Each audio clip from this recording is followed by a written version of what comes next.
Olá pessoal, eu sou o Fábio Azevedo, eu estou de volta com vocês com o problema de séries e transformadas de Fourier. Dessa vez eu vou calcular a série de Fourier da função trem ou pente de Dirac.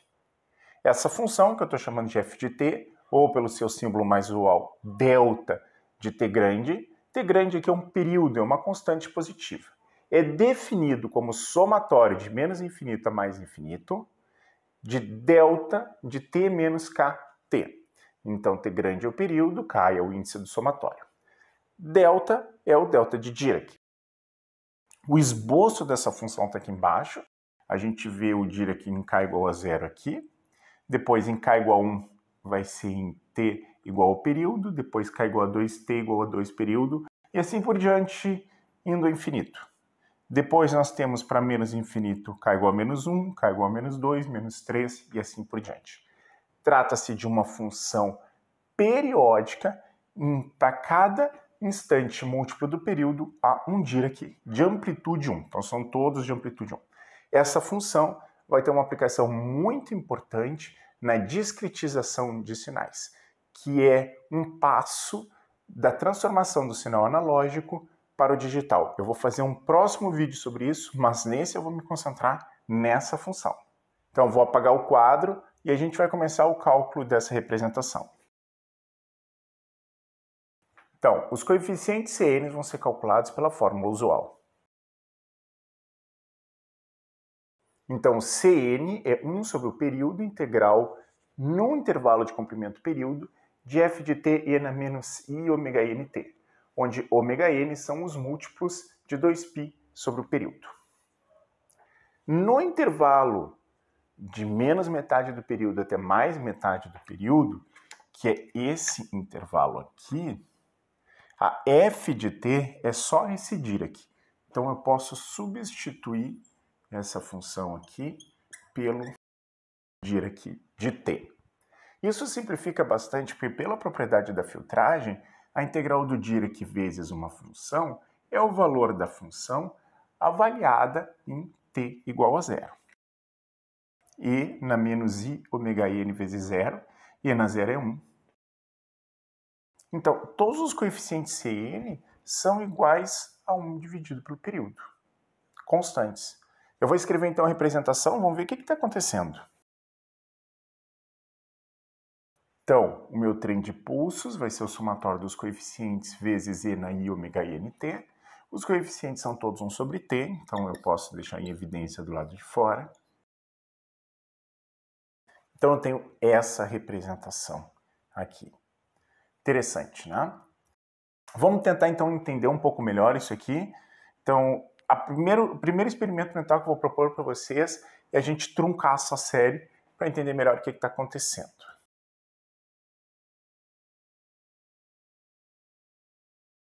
Então, pessoal, eu tenho essa série que eu trunquei. Então, agora é uma soma finita. Vai de menos n grande até mais n grande. Tem 2n mais 1 termos, né? De 1 até n grande tem n, de menos 1 até menos n tem mais n, então 2n. E com 0, isso tem mais 1, 2n mais 1. Tá? Eu posso escrever assim. O termo 0 põe para fora, é 1. Mais os outros somatórios, né? Juntando as exponenciais, o mais i ômega nt com menos i ômega nt, eu crio cossenos. Vou botar aqui o somatório.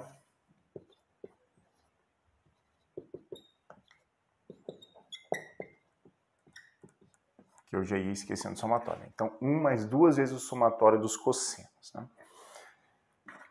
Então, isso já permite entender um pouco o que está acontecendo. Por exemplo, Fn de 0 é 1 sobre o período que multiplica 1 mais 2n. Então, a gente vê que se a gente fixa o t igual a 0, faz o n grande para infinito, número de termos para infinito, né? Isso também está indo para infinito, né? Traçar para vocês uns gráficos. Então, olhem, agora vocês estão vendo só uma reta constante, porque eu botei só o a 0 sobre 2, né? Que é 1 dividido pelo período. Nesse gráfico que vocês estão vendo, o período é 1. Agora vamos ver com n grande igual a 1, n grande igual a 2, 3, 4, 5, 6, 7 e assim por diante.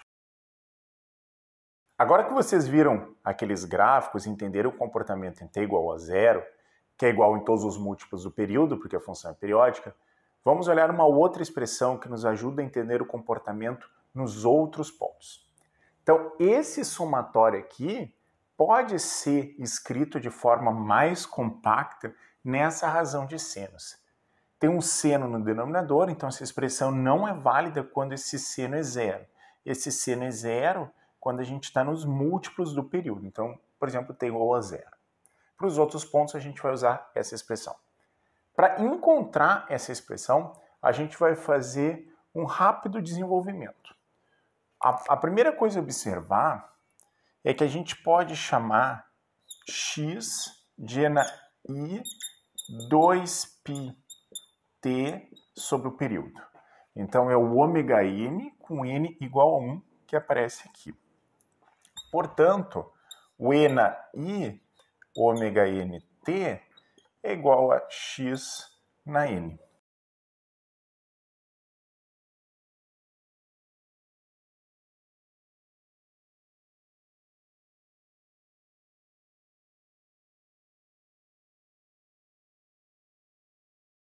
Então, eu só estou simplificando a notação, chamando esse termo aqui de x, de forma que esse termo que aparece aqui é x na n.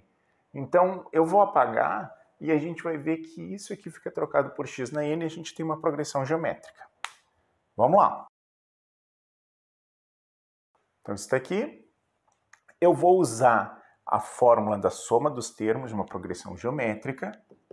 Vou deixar um sobre o período aqui. O primeiro termo da progressão é x na menos n. Agora eu vou multiplicar por 1 menos x no número de termos dividido por 1 menos x. X aqui é a razão da progressão geométrica. Vai ser mais interessante para mim multiplicar em cima e embaixo por menos 1. Então, ao invés de trabalhar 1 menos x, eu vou trabalhar por x na 2n mais 1 menos 1. Então, aqui. E agora eu vou distribuir essa multiplicação. E a gente encontra aquela expressão, e eu vou colocar de volta a exponencial no lugar de x. Então, vamos escrever ali.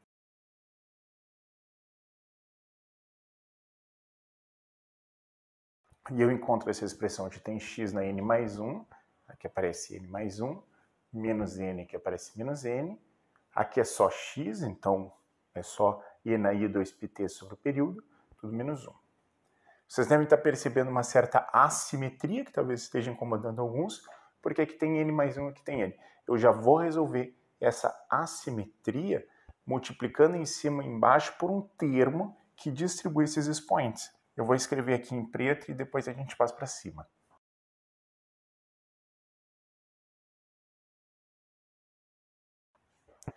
Então, eu coloquei esse e na menos i pt sobre t. Quando ele multiplica para cá, observem que tem 2 que multiplica n mais 1. Então, é 2n mais 2. Menos 1, 2n mais 1. E aqui tem menos n vezes 2, é menos 2n. Com aquele menos 1 lá, fica menos 2n mais 1. Então, simetriza. Eu vou escrever aqui em cima.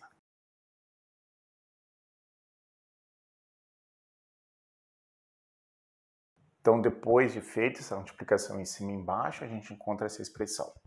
Olhando o denominador, que é um pouco mais simples, a gente tem alguma coisa do tipo e na ia menos e na menos ia. Então, é o numerador da definição do seno, só não tem denominador 2i. Mas o mesmo acontece aqui, que fica faltando o denominador 2i para uma expressão envolvendo o seno de πt sobre o período, que multiplica 2n grande mais 1. Então, se eu divido em cima e embaixo por 2i, eu tenho seno dividido por seno. Eu encontro justamente aquela expressão que eu tinha escrito anteriormente.